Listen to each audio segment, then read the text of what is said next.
डोंगरी विकास आराखड्यामध्ये ज्या झालेल्या भ्रष्टाचार संदर्भात मी 4 मार्च पासून आंदोलनाला बसलोय. त्याच्या मागे 2022-23 पासून मी वारंवार पत्रव्यवहार करत होतो, पण त्याच्यामध्ये कुठलीही कारवाई झाली नाही. मागील कार्यकारी अभियंता असतील, अधीक्षक अभियंता प्रभारी अमित बारटक्के साहेबांनी 3 मार्च 2024ला पत्र दिलं होतं की या संदर्भात चौकशी समिती नेमून 7 दिवसात कारवाई करा.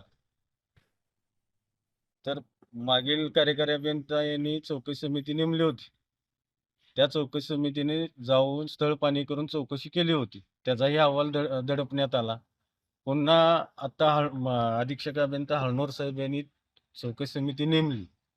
त्या समितीला मी वारंवार पत्रव्यवहार करतोय. त्यांना पुरावे देऊन सुद्धा तुम्ही कुठलीही कारवाई केलेली नाही.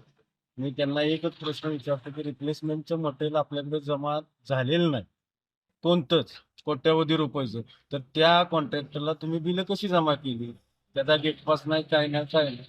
तरी सुद्धा कार्यकारी अभियंता, कॉन्ट्रॅक्टर असतील आणि त्या समितीचे लोक असतील, त्या कॉन्ट्रॅक्टरला वाचवण्याचा प्रयत्न करतात आणि तो कॉन्ट्रॅक्टर माझ्या विरोधामध्ये न्यूजमध्ये बातमी देतो आणि दिशाभूल करणार आंदोलन असं सांगतो.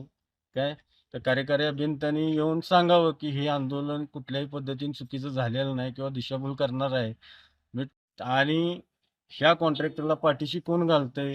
ह्या कॉन्ट्रॅक्टर हा त्याच्या बातमीमध्ये महावितरणचा सिम्बॉल वापरतो. हा अधिकारी आहे का मालक आहे?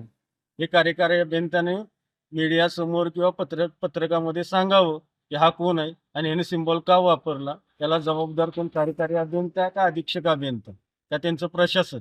हे त्यांनी विचारावं. सिम्बॉल कसा त्याच्या बातमीमध्ये वापरला आणि ह्याच्या पाठीमागं कोण आहे ह्याची चौकशी व्हावी.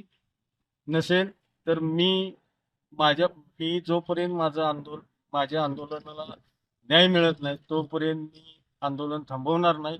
मी उद्या मंगळवारपासून पाणी सुद्धा बंद करतोय. यास जबाबदार कार्यकारी अभियंता, मागील चौकशी समिती आणि आत्ताची चौकशी समिती ही राहील.